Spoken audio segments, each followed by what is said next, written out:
हमेशा से जाना जाता है कि ख़वातीन जो हैं वो सिन्फ़े नाजुक होती हैं, ज़रा नाजुक मिजाज होती हैं और कुछ ज़्यादा काम काज नहीं कर सकती और बस घरेलू ज़िंदगी गुजारते हुए ही दिखाई देती हैं। मगर अब ऐसा नहीं है। घरेलू ज़िम्मेदारियां संभालने के साथ साथ मुख्तलिफ़ फील्ड्स में एक्सपर्टीज़ हासिल करके ख़वातीन मर्दों के शाना बशाना मुल्क का नाम रोशन कर रही हैं। एक ऐसी ही कहानी आज हम भी लेकर आए हैं। हमारे साथ मौजूद हैं अनीता करीम, जो कि मिक्स्ड मार्शल आर्ट एक्सपर्ट हैं। उन्होंने ना सिर्फ जो है वो नेशनल लेवल पे मुल्क का नाम रोशन किया है, बल्कि बैनुल अक़वामी सतह पर भी मुल्क का नाम रोशन करने की कोशिश की है। आज उनसे बात करेंगे और जानेंगे कि कितनी हर्डल्स आई हैं घर से, गिलगित बल्तिस्तान से यानी हुंज़ा जैसे इलाके से निकल कर यहाँ तक आना और फिर बैनुल अक़वामी सतह पर मुल्क का नाम रोशन करना एक बहुत बड़ी बात है। कितनी हर्डल्स आई हैं, क्या क्या वाक़यात उनके साथ हुए हैं और किस तरह वो यहाँ तक पहुँची हैं। Thank you so much for giving us the time. Anita, बताइएगा कि कैसे शुरुआत हुई इस फील्ड में आने का, कैसे सोचा आपने? शुरू में मैं ताइक्वांडो करती थी बचपन में, फिर उसके बाद फिर बीच में पढ़ाई आ गई तो उसकी वजह से मुझे छोड़ना पड़ा। बट जब मैं यूनिवर्सिटी के लिए इस्लामाबाद आई 2016 में, एंड देन भाइयों ने बोला एक सेल्फ़ डिफेंस सीखो, आके जिम में ट्रेनिंग करो। फिर मैं 2017 में मैंने जिम स्टार्ट किया, MMA as a self defence start किया था। बट शुरू से ही मुझे शौक़ था, जैसे कि मेरे भाई तीनों मेरे कोचेस भी हैं, तो ये हमारे फैमिली में ही है कि भाई कोच है और एक भाई फाइटर है, तो मैं भी उनके साथ ट्रेनिंग करते करते और शौक़ भी था, तो एज अ प्रोफेशनल मैंने MMA को चुना। अच्छा, मुझे ये भी बताएं कि इस तरह के इलाके से आना, नॉर्थन एरिया से आना, जहाँ पर इस चीज़ को बहुत ज़्यादा अप्रिशिएट नहीं किया जाता, बड़ा लिबरल माहौल नहीं है वहाँ का, तो लोगों के रवैये कैसे थे? यहाँ तक आने का सफ़र कैसा रहा?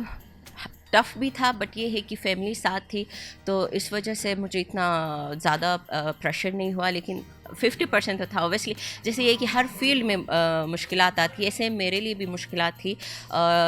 यही था कि मिक्स मार्शल आर्ट शुरू में यही समझा जाता था कि ये लड़कों का खेल है, लड़कियां इसमें नहीं आ सकती और इनसे नहीं हो पाएगा।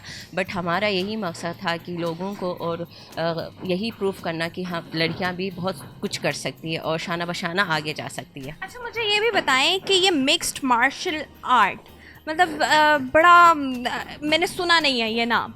मार्शल आर्ट तो सुना हुआ है, तो what is mixed martial art? Mixed martial art क्या है? Mix martial art actually free style है। इसमें सारी चीज़ें आती है, आपकी बॉक्सिंग आती है, किक्स आते हैं, एल्बो नी आता है, और जो ब्राज़ीलियन जो कि ग्राउंड गेम होता है जिसमें लॉक्स लगते हैं और चोक लगता है, ये इन सब को मिला के एक नाम बना है मिक्स मार्शल आर्ट। अच्छा, ये भी बताइएगा कि आपने जो है वो शुरुआत कैसे की? आपने बताया कि फैमिली सपोर्ट थी, भाई साथ थे, उन्होंने कहा सेल्फ़ डिफेंस सीखें, बट आगे कैसे बढ़ी, लेवल अप कैसे हुआ, मिक्स्ड मार्शल आर्ट तक कैसे पहुंची और फिर फाइट्स में कैसे गई?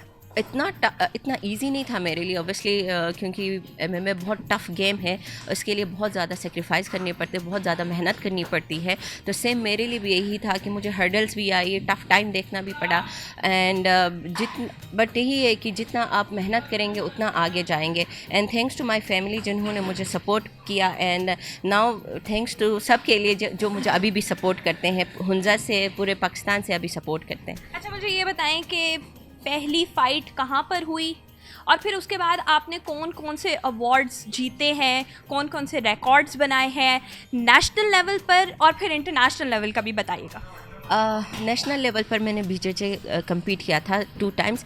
उसमें मैंने 7 गोल्ड मेडल्स लिए थे, एक सिल्वर मेडल लिया था, एंड देन एब्सोल्यूट के भी मुझे गोल्ड मेडल मिले थे। उसके बाद इंटरनेशनली मैंने फ़ाइट्स किए हैं, जिसमें मैंने 5 फ़ाइट जीते हैं और 2 मेरे लॉस हैं।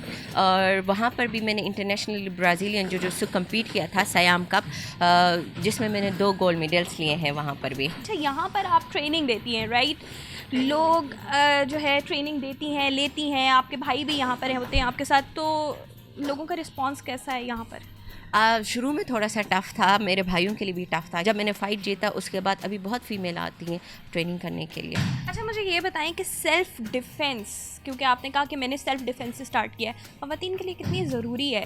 देखिए, फ़ीमेल्स के लिए बहुत ज़्यादा ज़रूरी है, स्पेशली वर्किंग वूमेंस हो, जो भी हो, स्टूडेंट्स हो, उनके लिए बहुत ज़्यादा इंपॉर्टेंट है। आपको सेल्फ़ डिफेंस सिखाता है, सेकेंडली कॉन्फिडेंस देता है, मेंटली आपको फ़िट रखता है, फिज़िकली आपको फ़िट रखता है। एंड ये है कि आप कहीं पर पर भी जा सकती है, आप बाहर जाके काम करना चाहती हैं, किसी ऑफिस में जाके कहीं पर भी, ज़ाहिर बात है वहाँ आप अकेली होती हैं, आपके साथ आपके भाई या पेरेंट्स नहीं होते हर टाइम, तो उसके लिए भी आपको be a confident, you know, जितना आप कॉन्फिडेंस आगे वहाँ पर अपने आप को रिप्रेजेंट करेंगे उतना आप आगे जा सकेंगे। अच्छा, मुझे ये भी बताएं कि आज हम जिस तरह से ख़वातीन का आलमी दिन जो है वो सेलिब्रेट कर रहे हैं, राइट, तो क्या मैसेज देना चाहेंगी, क्योंकि आप जो है वो हमारे पास एक गोल्ड है, ठीक है, तो आपने जो है वो पाकिस्तान का नाम जो है वो बैनुल-अक़वामी सतह पर रोशन किया है। क्या कहना चाहेंगी ख़वातीन के लिए कि किस तरह से इस दिन को सेलिब्रेट करें और उनकी हौसला अफजाई कैसे करेंगी कि आगे कैसे बढ़ें? ख़वातीन के लिए यही कहना चाहूँगी कि आप अपने लिए कुछ करें, दूसरे माशरा क्या कहेगा या फैमिली क्या कहेंगे उनके बारे में ना सोचें। लोग बोलते ही रहते हैं और यही है कि फ़र्स्ट अपने लिए कुछ करें, दैट्स इट। आप किसी से कम नहीं हैं और ख़ुद को किसी से कम ना समझें।